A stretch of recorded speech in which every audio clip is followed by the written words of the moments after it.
Hello दोस्तों। आज हम जा रहे हैं महेश्वर। मेरे दोस्त से मिलिए ब्लेसन। हाय बोल दे मेरी हाय। जनता को।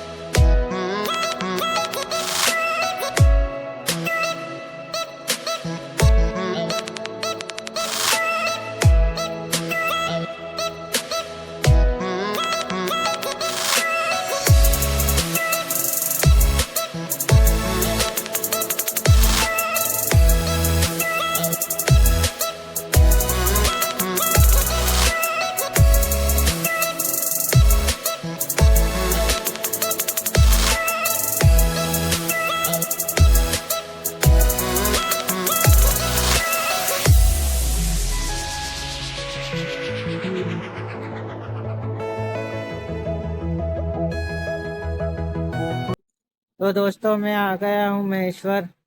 आपको गेट दिखाता हूँ।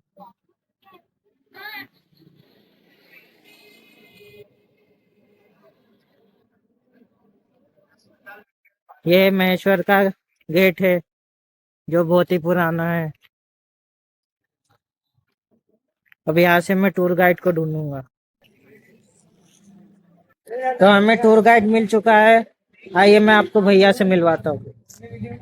का नाम बोल दो। मेरा नाम दीपक सिंह है। मैं सेंट्रल गवर्नमेंट की तरफ से टूरिस्ट गाइड हूँ। अभी हम राजवाड़ा विजिट करेंगे। सोने का झूला है, कोटी लिंगार्चन है, देवी अहिल्याबाई का स्टेच्यू है। हमको समथिंग 1 से 1.5 घंटा लगेगा विजिट करने में। उसके बाद चलेंगे हम अहिलेश्वर मंदिर। अहिलेश्वर मंदिर के बाद राजराजेश्वर मंदिर। फिर नीचे एक घाट देखेंगे, आर्किटेक्चर देखेंगे। आइए।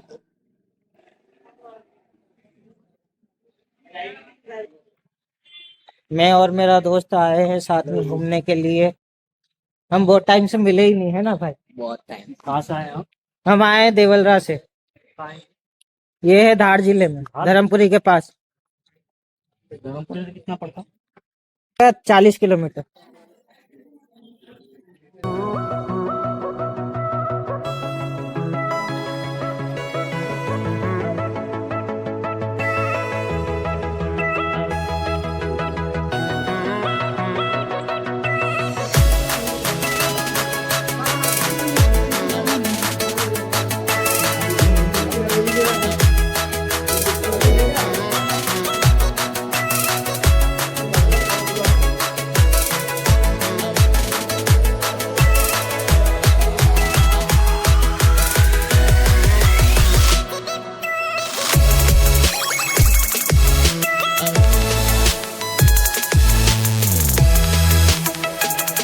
देवी अहिल्याबाई का जो जन्म हुआ था 31 मई सन 1725 में जिला अहमदनगर, जामखेड़ तालुका, चोंडीग्राम, महाराष्ट्र में। अभी जो अहमदनगर का नाम है वो देवी अहिल्यानगर कर दिया गया है। पिताजी का नाम था माणकोजी शिंदे, माताजी का नाम था सुशीला देवी शिंदे। 1733 में इनका विवाह था मालवा के सूबेदार मल्हारराव होलकर के बेटे खंडेराव के साथ में। उस समय जो देवी अहिल्याबाई का एज था वो था 8 ईयर। 8 साल के देवी अहिल्याबाई थे। आप सोच सकते हैं कि 8 साल की बच्ची कितनी बड़ी रही होगी जिसका विवाह कर दिया गया। अपने घर, अपने माता पिता, अपने प्रांत को जब छोड़ के गई होगी तो उन पे क्या बीती होगी। 1745 में पुत्र प्राप्ति जिनका नाम रहता मालेराव, और 1748 में पुत्री की जिनका नाम रहता मुक्ताबाई। 1754 में इनके पति की मृत्यु हो जाती है तोप का गोला लगने के कारण। राजस्थान जाते हैं, टैक्स को लेकर विवाद होता है सूरजमल जाट उनके पति के बीच होता, राजस्थान के भरतपुर डिस्ट्रिक्ट में कुंभेर के कुंभेरी में। उस समय होता था सती प्रथा। देवी अहिल्याबाई सती जाने को तैयार हो जाते हैं, बाकी उनके ससुर उन्हें सती जाने से रोकते हैं। वो कहते हैं कि यदि आप सती चले गए तो रियासत, बच्चे और मैं भी बुजुर्ग हो चुका हूँ, मेरा ख्याल कौन रखेगा। देवी अहिल्याबाई पलटकर जवाब देते हैं कि पिताजी आप मुझे सतीवत धर्म और पतिवत धर्म का पालन नहीं करने दे रहे हैं। ससुर जी कुछ देर के लिए मौन होते हैं। इसके बाद जवाब देते हैं कि सतीवत धर्म और पतिवत से बढ़कर धर्म होता है, वो था मानव धर्म। मानव धर्म समाज कल्याण, जन कल्याण, लोक कल्याण के लिए जो व्यक्ति जीता है उसके लिए हमेशा स्वर्ग के द्वार खुले रहते हैं। तो देवी अहिल्याबाई सती नहीं जाते हैं। 1761 में सास गौतमाबाई की मृत्यु, 1766 में जो मेन सपोर्टर था उनको मल्हारराव होलकर का रहता उनके ससुर का, क्योंकि देवी अहिल्याबाई को उन्होंने एजुकेटेड किया था और पॉलिटिक्स सिखाई थी। 1767 में इनके बेटे की मृत्यु हो जाती है मानसिक बीमारी के कारण। इनके साथ उनकी पत्नी सती चली जाती है। 1767 में इनकी बेटी को नथोबा नाम के बेटे का प्राप्ति होता है। देवी अहिल्याबाई ने राजभार संभालने के लिए गोद लेते हैं और उनका मृत्यु हो जाता है 1790 में। उनके साथ उनकी पत्नियां सती चली जाती है। एक राजा की 8 से 10 पत्नियां रखा करती थी उस समय। 1791 में इनकी बेटी भी सती चली जाती है। इनके हस्बैंड की डेथ हो जाती है हैजे की बीमारी के कारण। कुल मिला के देवी अहिल्याबाई को अपना कहने वाला कोई नहीं रहता। जो रहते हैं तुकोजी राव होलकर, मल्हारराव होलकर के बड़े भाई के बेटे तनीज होलकर के बेटे रहते हैं। मल्हारराव होलकर के अडॉप्ट करने के बाद देवी अहिल्याबाई तुकोजी को अडॉप्ट करते हैं। फिर तुकोजी के वंशज यहाँ राज करते हैं। उस समय जो स्टेट कहता था मालवा, मध्य प्रदेश को स्टेट नहीं था।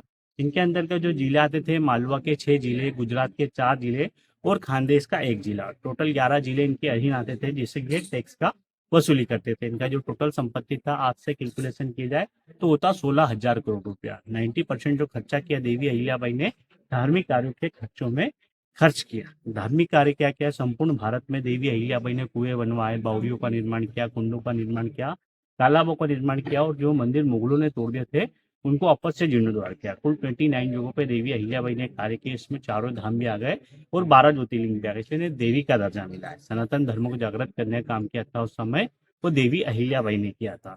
तो देवी अहिल्याबाई जो थे शिव भक्त होने के साथ साथ माँ नर्मदा के भी उपासक थे। तो माँ नर्मदा का जो उत्पत्ति हुआ है शंकर भगवान के पसीने से हुआ है। जटाओं से होती है पसीने, जो कंठे पे कंठे से नीचे है। तो शंकर भगवान का जो रूप होता है वो होता अर्धनारीश्वर। तो आधा नर हुआ नर और आधी नारी मादा, नर और मादा मिला के नर्मदा बना। एक कारण ये है और एक कारण है कि जो पसीने की जो चरणों में ही चरणों से पुत्री जन्मी है जिनका नाम रखा गया नर्मदा। शंकर भगवान थे नर और नर से हुई मादा की उत्पत्ति नर्मदा। नर्मदे हर बोलने से एक जन्म का पाप नष्ट होता है। दर्शन मात्र से 3 जन्मों का, इसमें स्नान करने से जन्म जन्मों का पाप नष्ट होता है।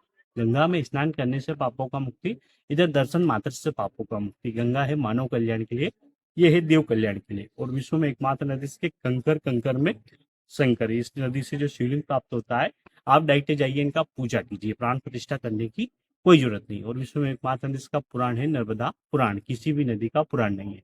और विश्व में एकमात्र नदी इसका परिक्रमा होता है नर्मदा परिक्रमा, किसी भी नदी का परिक्रमा नहीं होता। तो पहले जो परिक्रमा होता था 3 साल 3 महीने और 13 दिन का टोटल पैदल परिक्रमा होता था। पहले नर्मदा किनारे यहाँ पे 4 से 5 दिन रुकना पड़ता था। ऐसी बहुत सारी जगह थी जहाँ 4 से 5 दिन लगते थे। अब हर किसी के लिए इतना रुक पाना अब संभव नहीं है। अब क्या होता है 25 से 30 किलोमीटर जब पैदल चल के आएंगे, पूरा नाइट स्टे करेंगे, भोजन करेंगे, सुबह स्नान करके आगे चले जाएंगे। फिर 25 से 30 किलोमीटर चलेंगे, नाइट स्टे करेंगे, भोजन करेंगे, सुबह स्नान करके आगे चलेंगे। ऐसे करके 3 से 4 महीने में पूरा कंप्लीट हो जाता है। बहुत से लोग कार से करते हैं, कोई बस से करता है।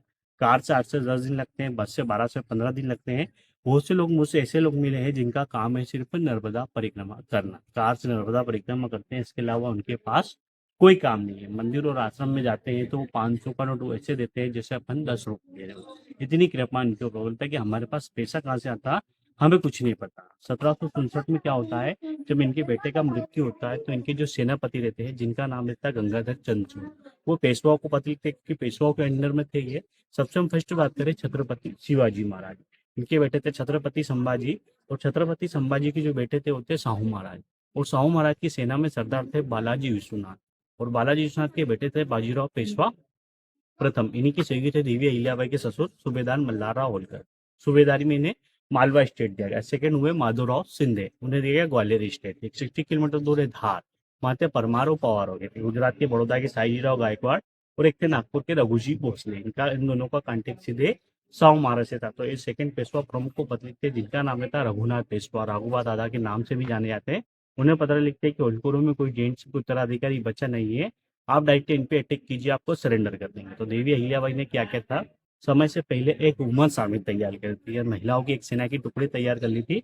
और देवी अहिल्याबाई पेशवाओं को पत्र लिखते कि यदि आप पेशवा होकर महिलाओं से लड़ना चाहें तो लड़ सकते हैं। बाकी एक बात ध्यान रखना, इतिहास के पन्नों में आपकी बदनामी कैसे होगी, यदि आप हारे तो किससे हारे, महिलाओं से, जीते तो किससे जीते, महिलाओं से। या फिर हमारी महिलाओं ने आपके कुछ सैनिक मार दिए तो इतिहास के पन्नों में आपकी बदनामी पक्की है।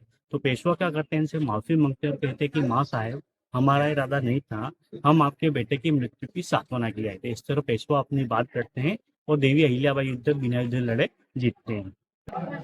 देखिए सर, स्टेचू देख रहे हैं आप, देवी अहिल्याबाई का स्टेचू अष्टधातु से बना हुआ, 3 टन वेट है इसका, 12 फुट लंबा है ये। महाराष्ट्र के दुलियासर के एमएलए थे अनिल अन्ना गोटे, उन्होंने मूर्ति 2011 में भेंट किया था। पहले मूर्ति देवी अहिल्याबाई के दहन स्थल के पास में रखा था, जहाँ देवी अहिल्याबाई का अंतिम संस्कार हुआ था वहाँ पे। तो बाढ़ का पानी आने से मूर्ति थोड़ा डैमेज हो गया, तो रिपेयर करके 2015 में यहाँ पे स्थापित किया। इसमें 1 किलो सोना लगा हुआ है। नीचे तल घर है। अन्न रिस्टोर शस्त्र रिस्टोर करने के लिए इसका इस्तेमाल किया जाता था, जिसे कोठा घर भी बोलते हैं। यहाँ से एंटर हुआ होता था और यहाँ से एग्जिट होता था।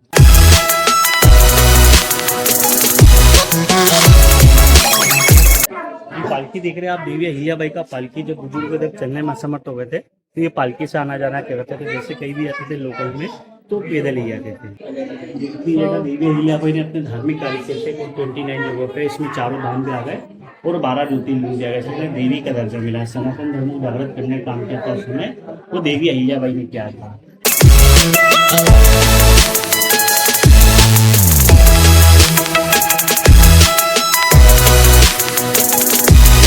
ये राजदरबार है। मैम थोड़ा आगे जाइए। ये राजदरबार है देवी अहिल्याबाई का। 2800 जो शासनकाल किया था उन्होंने, वो यहीं पे बैठ किया था। नर्मदा का जो व्यू दिखाई देगा आपको, सेम टू सेम ऐसा दिखाई देगा। अभी हम 2nd फ्लोर के अंदर हैं और ये उनका होलकर राज्य चुन आता था। नंदी ध्वज, घोड़ा, भाला, सूर्य छत्र, गेहूं की बालियां, लिखा हुआ है प्रहा में सो लाभ्यास ही करतुत ताबदार।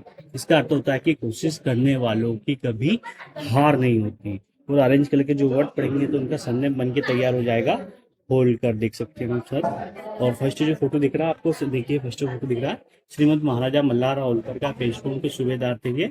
सूबेदारी में इन्हें मालवा स्टेट दिया गया। 2nd फोटो मालेराव होलकर देवी अहिल्याबाई के पुत्र और मल्हारराव होलकर के पोते। 3रा फोटो महारानी देवी अहिल्याबाई होलकर का है। इनका जो शासनकाल रहा था वो रहा था 28 वर्ष। जो 28 वर्ष शासनकाल किया था इन्होंने, इतिहास का स्वर्णिम युग कहा जाता है। 4था फोटो तुकोजी राव होलकर का। पहले मल्हारराव होलकर ने अडॉप्ट किया था, फिर देवी अहिल्याबाई ने तुकोजी को अडॉप्ट किया था। फिर तुकोजी के वंशजों ने राज किया है। लास्ट जो शासक रहते हैं यशवंतराव होलकर थी 1948 तक। इनकी 2 वाइफ थी, एक फॉरेन लेडी, एक इंडियन लेडी। फॉरेन लेडी से रिचर्ड शिवाजी होलकर थे, जिनके अंडर में पूरा होटल आता। और इंडियन लेडी से एक बेटी होती है जिनका नाम रहता है ऊषा राजे। तो मराठी में जागीरी को बोलते हैं खासगी। इधर देखिए सामने, खासगी देवी अहिल्याबाई चैरिटेबल ट्रस्ट के नाम से जाना जाता है।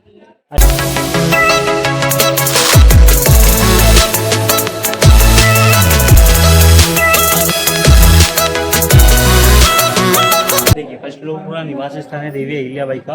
28 में जो निवास किया था उन्होंने ही किया था। और देवी अहिल्याबाई शिव भक्त होने के साथ साथ मां नर्मदा के भी उपासक थे। तो फर्स्ट फ्लोर पूरा निवास स्थान। यहाँ से देवी अहिल्याबाई चलते फिरते नर्मदा दर्शन किया करते थे। सामने स्टेट देखेंगे आपको, नर्मदा नदी के दर्शन होंगे। जूम कीजिएगा, सामने देखिए, जूम करो आप।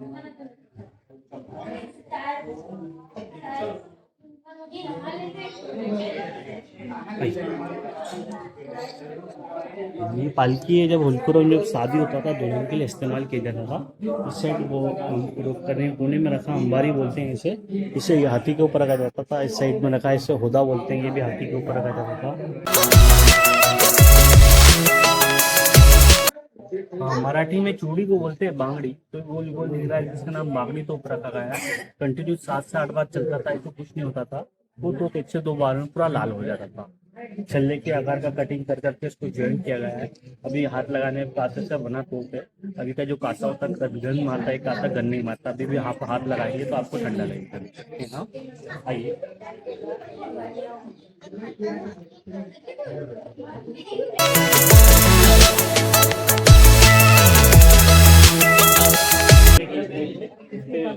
पांच पार्ट होते हैं। 5 पार्ट में 7,500 शिवलिंग एवरीडे बनता है। देवी अहिल्याबाई के समय 1.25 लाख शिवलिंग बनाए जाते थे। 108 पार्टों पे 1.25 लाख शिवलिंगों का निर्माण किया जाता था। मिट्टी के छोटे छोटे 1.25 लाख शिवलिंग बनाए जाते थे काली मिट्टी के। और देवी अहिल्याबाई का जो कंटिन्यू जो संकल्प था वो आज भी जारी है। यानी उनका जो उनकी डेथ के बाद उन्होंने कहा था कि मेरी मृत्यु के बाद यहाँ शिवलिंग बनना चाहिए।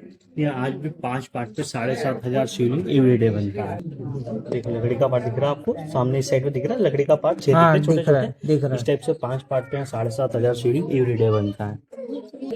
दोस्तों अभी अंदर वीडियो अलाउड नहीं है, तो मैं दर्शन करके आ चुका हूँ। ईश्वर का वेद पुराण में वर्णन होता Maheshwari. First time Maheshwari, second time गुप्त काशी। भगवत जी को पूरा पलटी मार दिया तो इसका नाम है गुप्त काशी। तो गुप्त काशी से देवी अहिल्याबाई ने इसका नाम रखा माहेश्वर। शिव का नाम होता है महेश, इसलिए इसका नाम रखा गया माहेश्वर।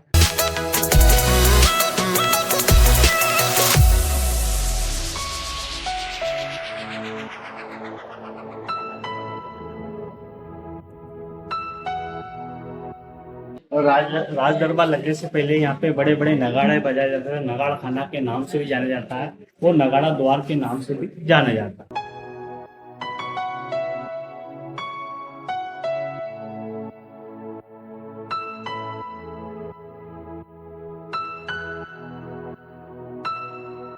माहेश्वरी साड़ी बनता है यहाँ पे, देखना हो तो आप जा सकते, देख के बनते हो साड़ी बनता है।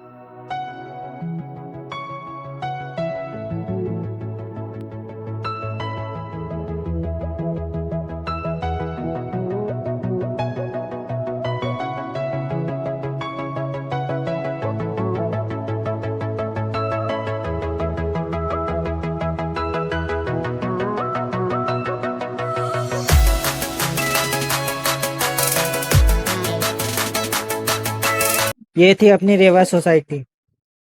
यहाँ पे साड़ियाँ बनती है जिसे महेश्वरी साड़ियाँ बोला जाता है। लेसन मजा आ रहा है? बहुत मजा आ रहा है, बहुत एंजॉय कर रहे हैं हम लोग। बस थक गए हैं थोड़ा सा। अरे अभी तो शुरुआत हुई है, अभी कहाँ थके हैं, अभी तो बहुत दर्शन करने हैं। यहाँ पे बाजार लगा हुआ है जिससे लोग खरीदारी करते हैं घर के लिए। छोटे छोटे शिवलिंग हैं, बच्चों के लिए खिलौने भी हैं।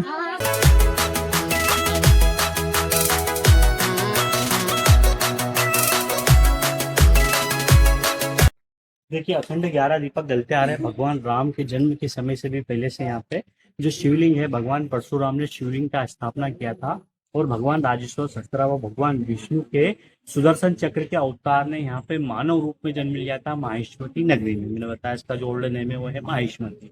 तो इनके 1000 आते दत्तात्रेय भगवान ने इन्हें आशीर्वाद में 1000 आते थे। जब विशाल का रूप धारण करते थे तो इनके 1000 हाथ हो जाते थे। तो इन्होंने अपने 1000 हाथों से नर्मदा जी को रोकने की कोशिश की थी। यहाँ से 6 किलोमीटर पड़ेगा सहस्त्रधारा जलकोटी। जब वहां पे नर्मदा जी को रोकने की कोशिश की तो नर्मदा जी नहीं रोके और अपनी 1000 धारा प्रवाह करके आगे निकल गए। इसी बीच क्या होता है, नर्मदा किनारे वहां पे रावण मिट्टी के शिवलिंग की स्थापना करता है। जो नर्मदा जी का प्रवाह बढ़ता तो मिट्टी का शिवलिंग ढह जाता है। रावण क्रोध में आता है, इनसे युद्ध करता है। रावण को यहाँ पे 6 महीने बंदी बना के रखते हैं। जो अखंड 11 दीपक के 10 रावण के सिर पे रखे जाते हैं और एक हाथ में दिया जाता है। वो भी तक यहाँ जलते आ रहे हैं शुद्ध देसी घी के। और भगवान राजेश्वर सहस्त्रबाहु भगवान विष्णु के सुदर्शन चक्र के अवतार यहाँ पे शिवलिंग में समा जाते हैं। तो ये शिव और विष्णु का हरियत मिलन है यहाँ पे। ये विश्व में एकमात्र शिवलिंग है जिसका आप पूरा परिक्रमा कर सकते हैं। आपने सुना होगा शिवलिंग का परिक्रमा नहीं होता, यहाँ परिक्रमा भी होता है। और इन्हें तुलसी बेलपत्र दोनों एक साथ चढ़ता है। शिव और विष्णु का हरियर मिलन है इसलिए। इस साइड में आएगा सरस्वती महिषासुर मर्दिनी लक्ष्मी मंदिर। इस साइड विष्णु जी गरुड़ जी, देख लीजिए पहले कैमरा घुमा लीजिए इधर। इधर आएगा सरस्वती महिषासुर मर्दिनी लक्ष्मी मंदिर, इधर विष्णु जी गरुड़ जी। उस साइड में आएगा सूर्य चंद्र और इस साइड में आएगा रिद्धि सिद्धि गणेश और बीच में है शिव जी। इसे कहते हैं शिव पंचायत। आपने सुना होगा शिव पंचायत बहुत कम जगह होता है, यहाँ पे शिव पंचायत है। अखंड 11 दीपक और शिवलिंग का महत्व इतना है कि 12 ज्योतिर्लिंग के दर्शन से जो फल प्राप्त होता है इनके दर्शन मात्र से होता है। उनसे ज्यादा महत्व इनका है। किसी का वस्तु गुम जाता है, कोई व्यक्ति घर छोड़ के चले जाता है, तो ऐसा नहीं कि व्यक्ति मिले वस्तु मिले, जब आना है जब इच्छा जब आना और आपको यहाँ पे शुद्ध घी चढ़ाना है। किसी को धन संपदा की कमी है, जब पर्याप्त मात्रा में धन संपदा होता तो इच्छा अनुसार यहाँ पे शुद्ध घी चढ़ाने आते हैं।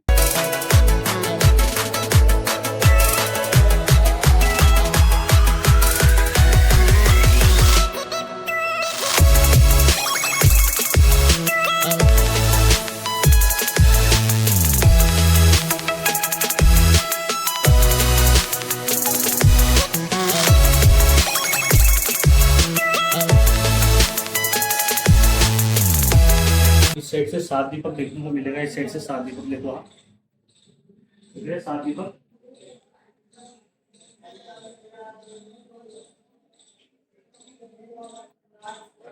सात दीपक इधर से 4 आपको यहाँ से झुकने पे देखने को मिलेगा। इधर कोने में रखे सामने काश्मीर में टोटल एक ही लाइन में 11 दीपक।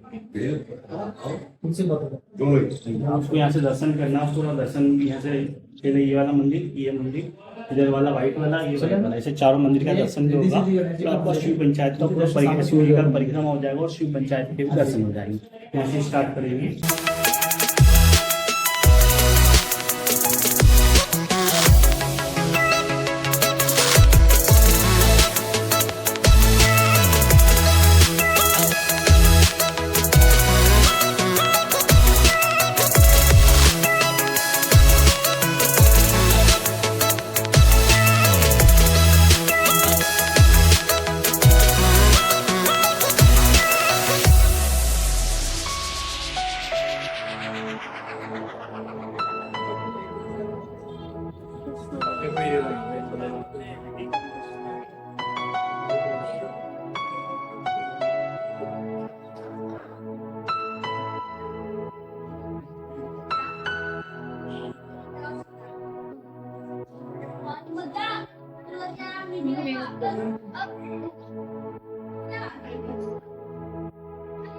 नकाशी बहुत सुंदर है, मजा आ रहा है।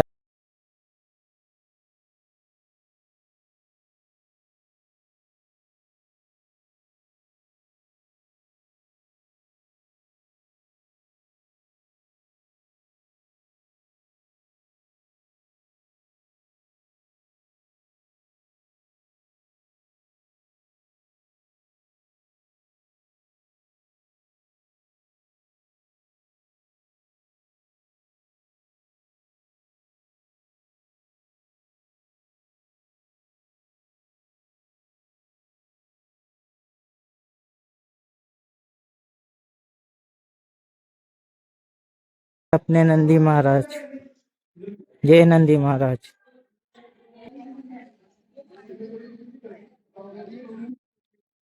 यहाँ पे शूटिंग हुई थी इंदौरी इश्क की।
काशी विश्वनाथ का मंदिर है, गुप्त काशी के नाम से मंदिर को जाना जाता है। मंदिर काफी प्राचीन समय में बनाया गया था। 1786 में देवी अहिल्याबाई ने मंदिर का जीर्णोद्धार किया था। और यहाँ के जो पुराने लोग हैं उनका कहना है कि जो शिवलिंग ये काशी के लिए बने थे। औरंगजेब के समय मंदिर और ज्योतिर्लिंग को ध्वस्त कर दिया गया था काशी में, तो देवी अहिल्याबाई ये शिवलिंग ले जाना वाले थे, बाकी किसी कारणवश वो शिवलिंग यहाँ से ले नहीं जा पाए, तो उन्हें ये स्थापित करना पड़ा। तो एक ही नाम से दो मंदिर नहीं होते, तो वो काशी और गुप्त काशी। और बीच वाला आप बड़ा वाला घंटी बजाएंगे आप, तो ओम का एको सुनाई देगा। ध्यान से सुनिएगा, दर्शन करने जा सकते हैं।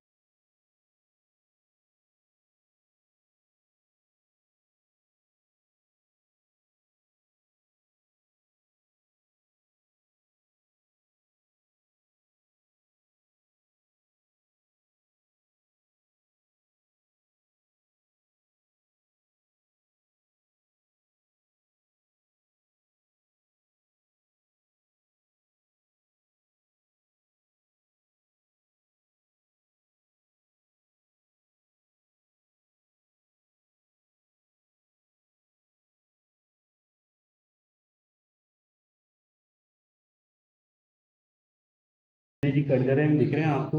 लोक कथाओं के अनुसार कहा जाता है कि नदी स्नान करते हुए नदी के उस पार चले जाते थे। सामने मंदिर है, नदी के उस पार, वहाँ चले जाते थे, उन्हें वापस लाया जाता था। साइंटिफिकली रीजन देखी जाए तो संगमरमर के बने गलती से लात न लग जाए या हाथ लगाने पे गंदे न हो जाए, तो दोनों रीजन यहाँ पे साइंटिफिकली भी और धार्मिक भी।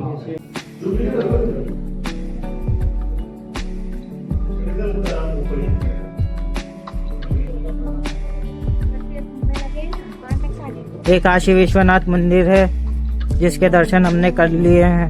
अब मैं वीडियो रिकॉर्ड कर रहा हूँ नकाशी की। ये बहुत पुराना प्राचीन मंदिर है।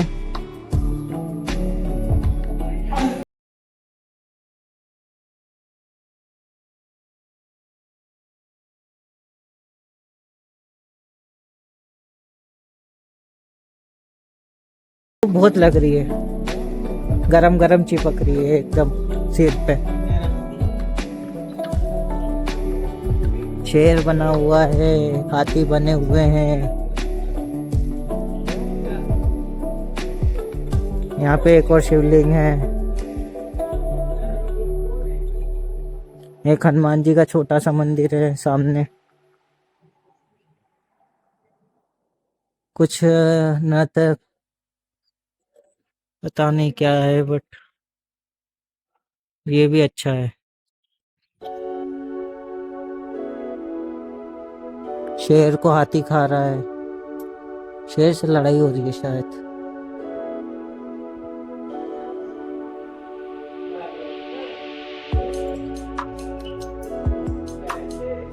पेशवा घाट नीचे है।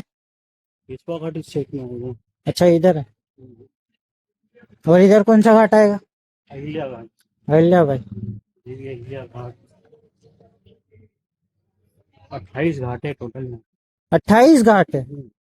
इतने तो बहुत बड़ा हो गया फिर तो। 2 किलोमीटर का पार्ट है घाट है। 2 किलोमीटर का पार्ट है। ठीक है। घाट है 2 किलोमीटर तक, 1 किलोमीटर इधर भी 1 किलोमीटर इधर भी।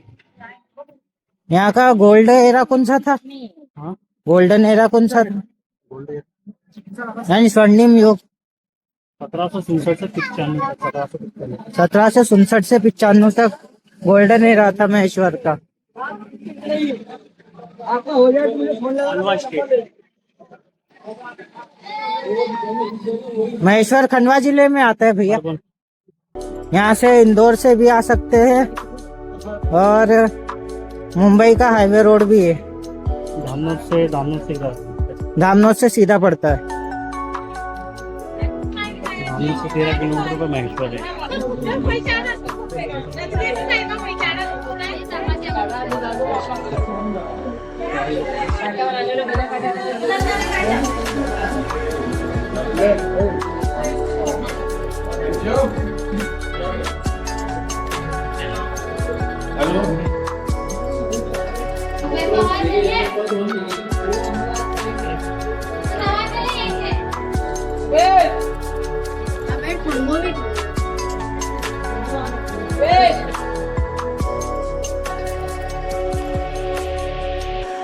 बहुत भीड़ आ रखी है।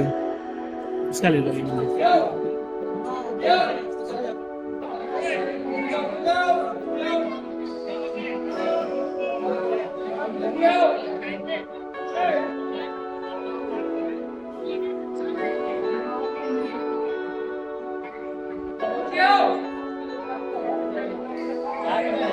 विठलेश्वर छतरी के नाम से जाना जाता है। विठ्ठल जी का छतरी कहलाता है ये। तुकोजीराव होलकर के बेटे थे विठ्ठल जी होलकर। उनकी पेशवाओं के पास गए थे, पेशवाई पद होता है, पद लेने गए थे तो पेशवाओं ने हाथी के पैर से कुचलवा के मरवा दिया गया। तो उनकी यादगिरी में ये मंदिर बनाया गया। इसी की याद में बनाया जाता है, इसे छतरी का नाम दिया जाता है। तो विठलेश्वर छतरी के नाम से मंदिर को जाना जाता है। हम यहाँ चप्पल उतारने वाले हैं।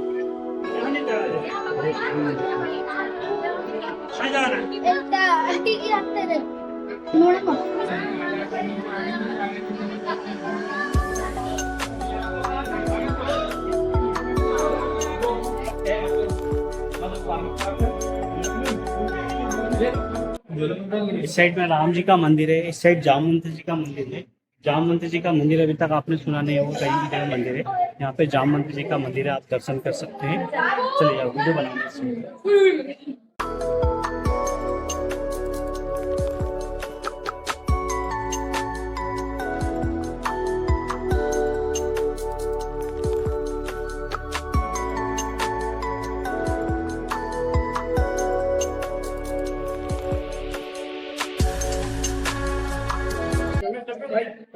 नकाशी देख रहे हो कितनी सुंदर बनी हुई है।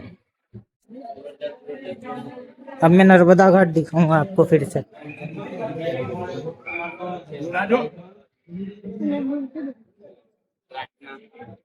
देखिए कुल 28 घाटों का निर्माण देवी अहिल्याबाई ने करवाया था। इधर भी 1 किलोमीटर तक घाट मिलेगा आपको, इधर भी 1 किलोमीटर तक घाट पहले यहाँ बनवाए थे, इसके बाद में काशी में बनवाए थे।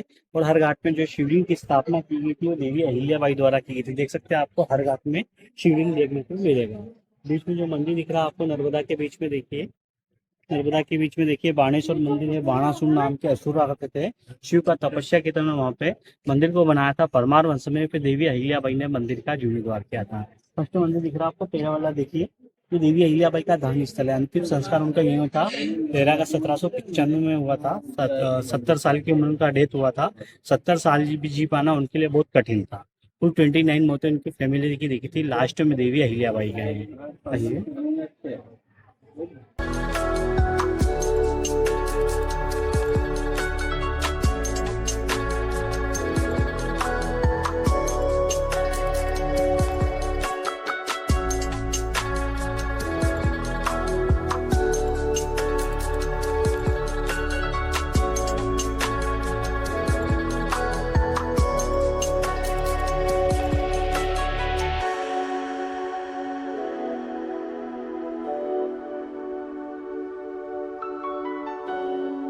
अहिलेश्वर के नाम से मंदिर को जाना जाता है, देवी अहिल्याबाई के नाम से। शिव फैमिली के साथ किसी भी देवी देवता का मूर्ति नहीं होता। शिवलिंग के जस्ट पीछे जो मूर्ति देखेंगे आप, वो देवी अहिल्याबाई का है। इस साइड में पार्वती जी, इस साइड में गणेश जी, बीच में देवी अहिल्याबाई होकर देवी से बढ़कर स्थान मिला हमें यहाँ पे आप दर्शन कर सकते हैं।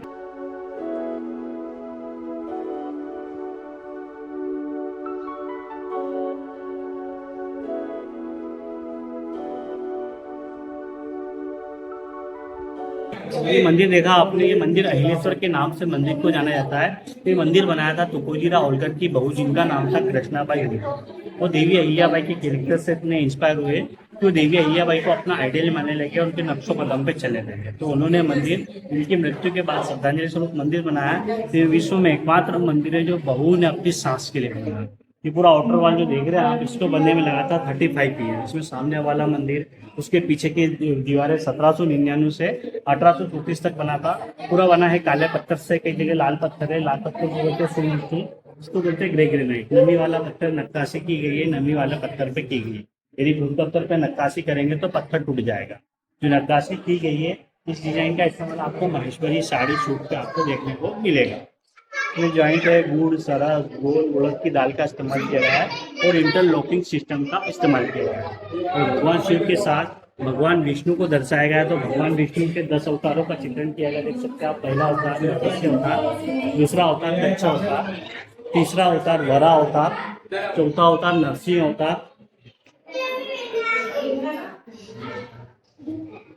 पांचवा अवतार वामन अवतार, छठा अवतार भगवान परशुराम अवतार, सातवां अवतार राम अवतार, आठवां अवतार कृष्णा अवतार, आठवां कृष्णा अवतार, 9वां अवतार विठल अवतार, 10वां अवतार कल्कि अवतार। कलयुग के एंडिंग में होगा, घोड़े पे सवार होकर आएंगे। उस समय इतना पता था कि घोड़े पे सवार होकर आने वाले हैं, तो घोड़े का स्टेचू लगा दिया।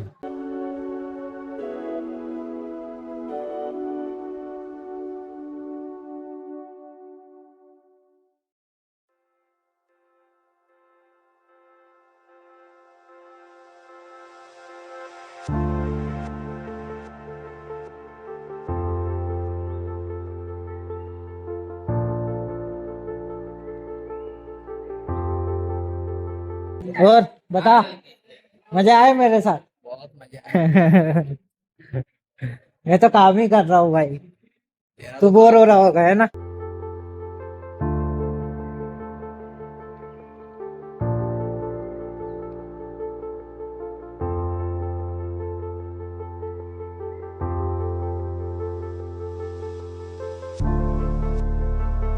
नक्काशी यार बहुत पुरानी है, फिर भी अभी तक सही की सही है एकदम। देख, रिपेयरिंग होती है ना, रिपेयरिंग हुआ होगा, सही बात बोल रहे थे। कितना पुराना मंदिर है। 1800 के आसपास, 1759 के आसपास बना था। 2 सदी पीछे। 2 सदी पीछे, बात तो सही बोल रहे हैं।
यहाँ पे मणिकर्णिका की शूटिंग हुई थी।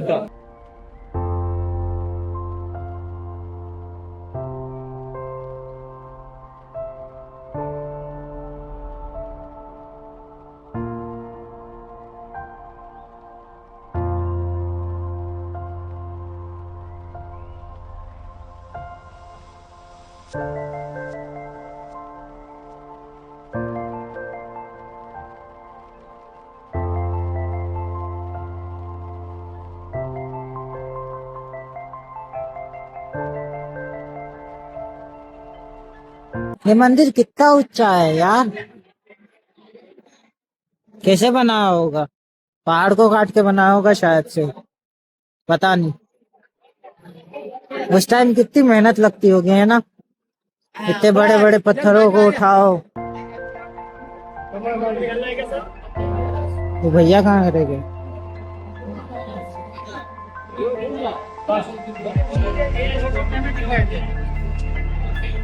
मैं भूल गया था, ये घूम गए करके।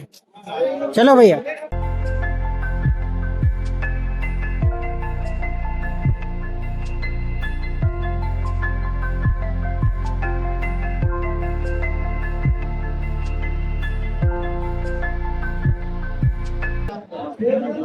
तो अक्षय कुमार का पेडमैन मूवी देखा था आपने? जो घर था लकड़ी का वो सामने था, ऊपर लकड़ी का पूरा स्ट्रक्चर वहीं पे बना था। लकड़ी का जो घर था, शादी जो हुआ था वो यहाँ पे हुआ था, अंदर जो जगह खाली था ना, हाँ, अक्षय कुमार का शादी हुआ था। तो अक्षय कुमार ने ऐसे साइकिल लेके जाते थे, है ना? यहाँ से अक्षय कुमार साइकिल लेके जाते थे। तो फ्रंट से आप इस व्यू को देख रहे हैं तो इतिहास कहाँ से काले पत्थर का ताजमहल भी कहाँ है, और मैसूर को एमपी का काशी बोलते हैं, एमपी का बनारस भी बोलते हैं। एमपी का बनारस।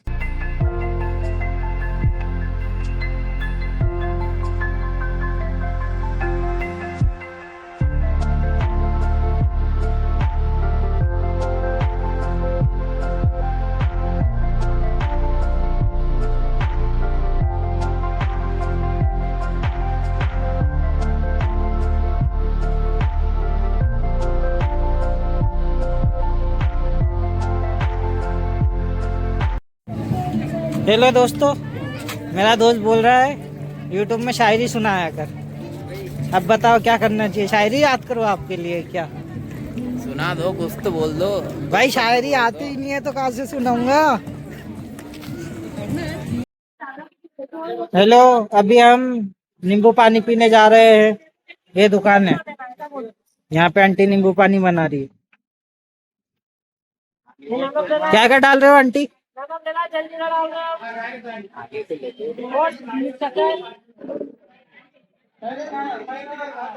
ये शक्कर है।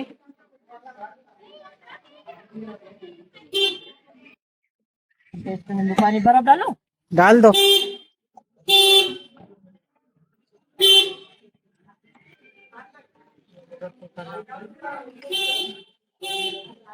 कब से काम कर रहे हो आंटी यहाँ पे? 5 साल। 5 साल यहीं रहते हो? अच्छा है।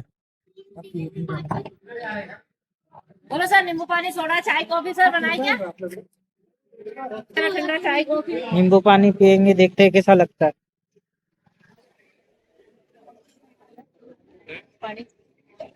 और मेरे दोस्त को भी पिलाऊंगा।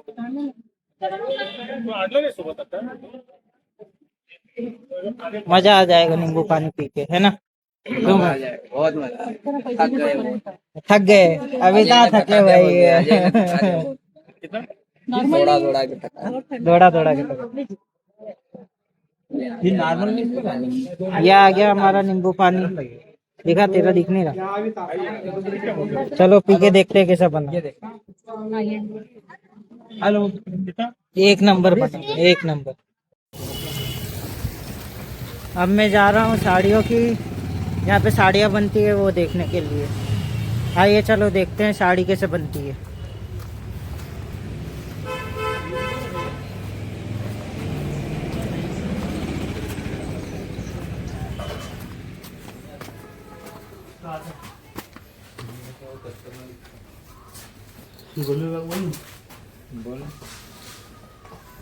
ये देखो कितनी मस्त डिजाइन बनी हुई है।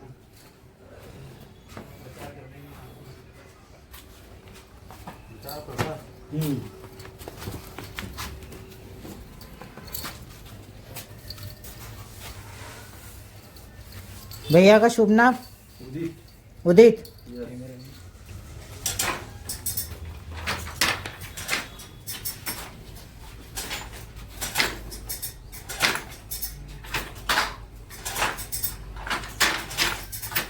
ऐसे साड़ियाँ बनती है यहाँ पे, महेश्वरी साड़ी जिसे बोलते हैं, जो पूरी दुनिया में फेमस है।